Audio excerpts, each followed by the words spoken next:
Greetings, Benjamin J. from BENZTRAINZ with another in the series. Well, a new engine has just arrived. This got here about half an hour ago. This is a Marx 490, of course. I found this on eBay for $5.50. It just arrived, and as usual, has a broken cab corner. It's very common with the 490. But I bought this just to get the motor out of it.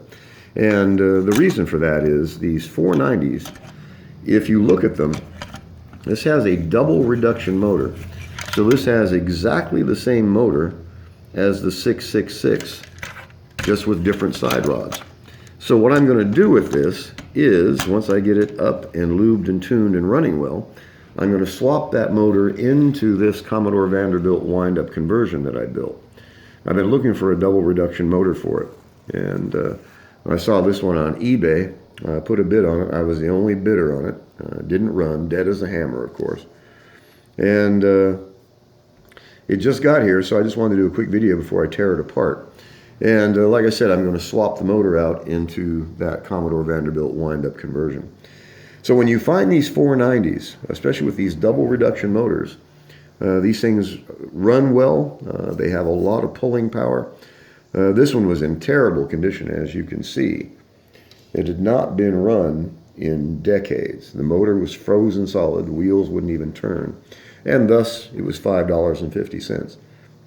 So all I've done to it is put 4 drops of oil, one on the output shaft of the gearing itself, and 1 or 2 drops of oil on the armature bearing, and getting ready to take it around and see how it runs. So this is the first test, and once I get this running well, like I said, I'm going to pull it apart and transfer this motor into that Commodore Vanderbilt. So let's see how it runs.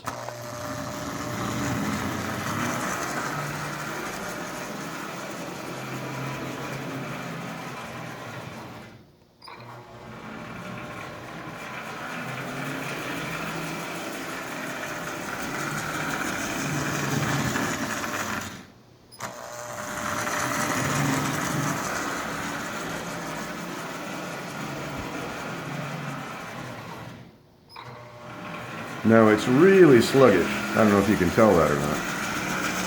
And so what I'm going to do is pull this motor out, clean it, lube it, tune it, pull the brushes out, clean them, and then I'm going to bypass the E unit. It just supplies so much more power to the motor itself, eliminating the E unit. And personally, I do not like the fact that these motors start in reverse.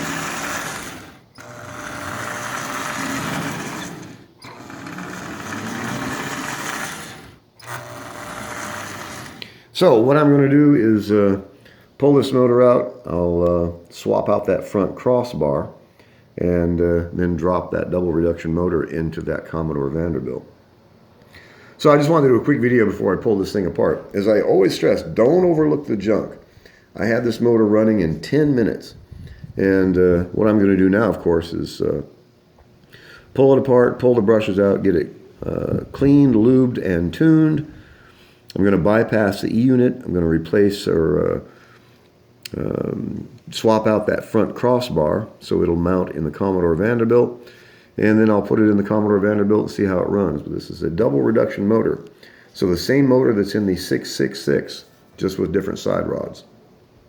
So once this is cleaned up and running well, I'll just do the swap, and I will have a Commodore Vanderbilt with a double reduction motor, my second one, in fact. So I've been looking for one, and when I came across this one, I thought this was a likely candidate, and you couldn't beat the price, $5.50. Had it running in about 10 minutes. It hasn't been lube tuned. I haven't done anything to it yet, except getting the motor broken loose. So don't know what I will do with the body itself. I might just drop this other motor back into it. We'll see. But I wanted a double reduction motor. Found one for $5.50. Hard to beat that. So as I always say, don't overlook the junk.